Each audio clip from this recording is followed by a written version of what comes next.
Қайырлы күн, құрметті көрермендер. Бүгін сіздермен тырнақтар туралы көптеген ақпараттармен бөлісетін боламыз. Яғни бұл тырнақтар сіздің денсаулығыңыз туралы не айтады? Жарақаттан немесе аурудан қайта өсетін ол тырнақ. Сондықтан олар сіздің жалпы денсаулығыңыз бен әл-ауқатыңыздың тамаша көрсеткіші болып табылады. Тырнақтар кемінде шамамен 0,1 мм жылдамдықта өседі. Сондықтан олар сіздің денсаулығыңыз қалай жұмыс жасап жатқаны туралы жақсы мәлімет беретін тәсіл. Тырнақтар қол тигізгенде немесе жарақат алғанда миға ақпарат жіберетін нервтер де бар тырнақтарда. Бұл жарақаттың қаншалықты ауыр екенін білуіңіз үшін өте пайдалы. Сериоз, қан диабетінің және бүйрек аурулары сияқты аурулар тырнақтарыңызда әсер етеді. Олар сондай-ақ мырыш, темір және В12 витаминдерінің сияқты маңызды қоректі заттардың жетіспеушілігін көрсете алады. Бұл видеода тырнақтарыңыздың сіздің жалпы денсаулығыңыз туралы айта алатынына және көрсететін белгілері мен қызықты мәліметтер туралы айтатын боламыз. Бірінші, ақ тырнақтар. Тырнақтарда ақ дақтар әдетте тырнақтың зақымдануынан туындайды. Зақым ағзадағы қоректік заттардың жетіспеушілігінен және де химиялық заттардың әсер етуінен немесе бактериялық инфекциялардан әсер етуі мүмкін. Тырнақтардағы ақ дақтар қант диабеті және бүйрек ауруы сияқты бауыр денсаулық проблемаларыңыздың белгісі болып табылады.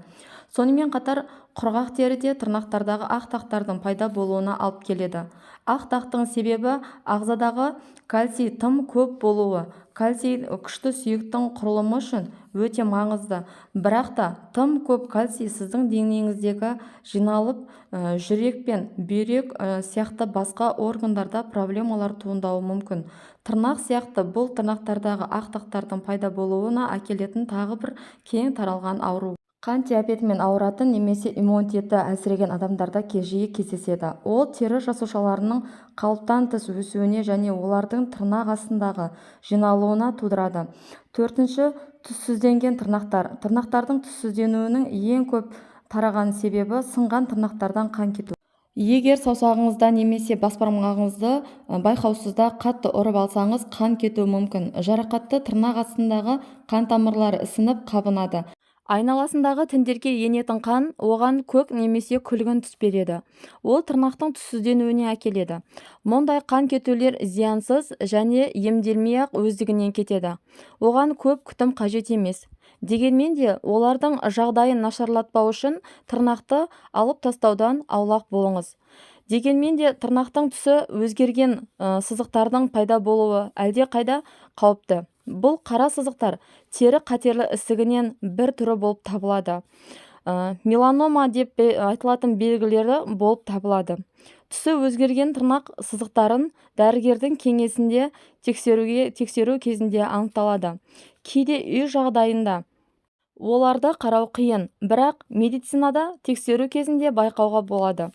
Түссізденудің ең көп таралған түрі тырнақ төсенішінде арқылы өтетін қоңыр және қара жолақтар. Ол тырнақ төсенішіндегі бір бөлігінде немесе тырнақтың барлық 4 бөлігінде қара көлеңке ретінде көрінуі мүмкін. Меланоманың бұл түрі әдетте ауруды немесе құшу тудырмайды, бірақ ол тырнақ айналасындағы тінге немесе сүйекке өтсе, қан кету мен ауырсынуды тудыруы мүмкін. Бесінші, тырнақ бетінде ойылған шұңқырлар. Шұңқырлы тырнақ бұл тырнақтың бетінде кішкене ойық және шұңқыр пайда болатын жағдай. Ойылған тырнақтар болса яз, экзема және де кейбір басқа тері ауруларымен ауыратын адамдарда жиі кездеседі.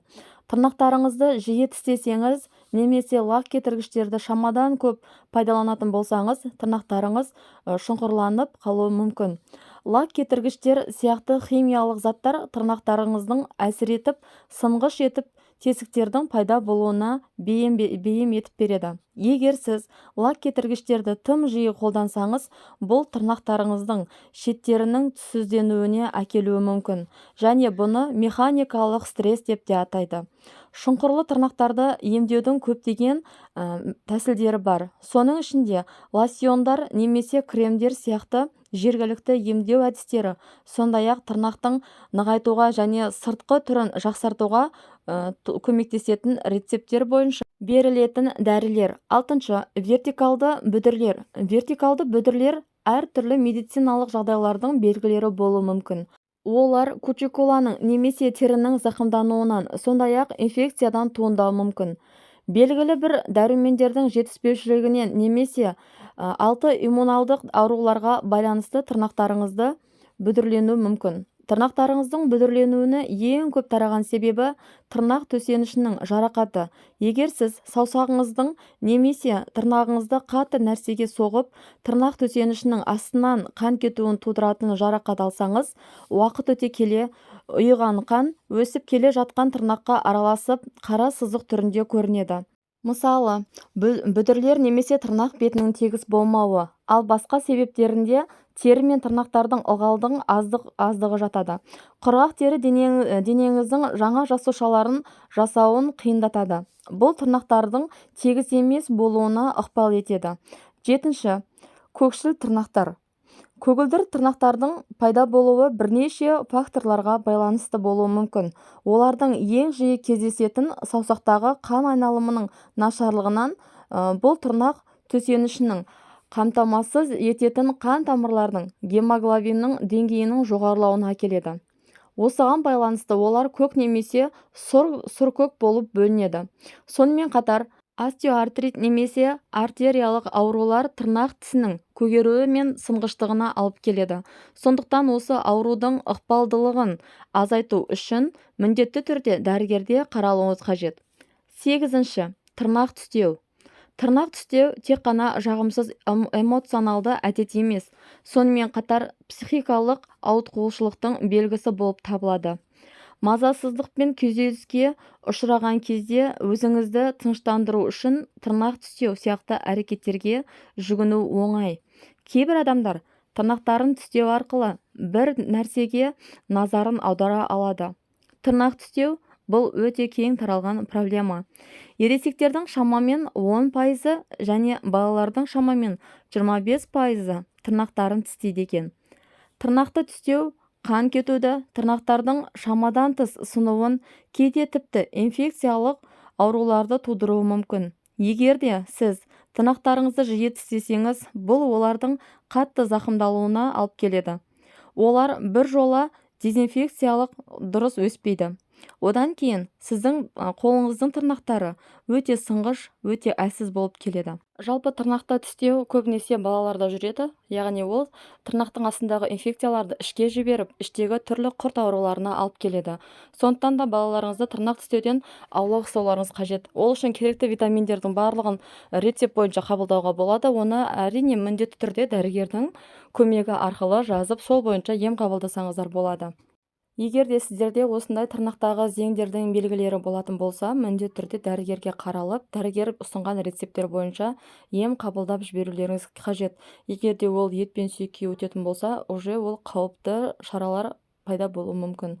Сондықтан да кез келген аурудың алдын алу үшін міндетті түрде дәрігермен кеңесіп барып, сол дәрігердің кеңесі бойынша ем қабылдап, өз денсаулықтарыңызды күтіңіздер.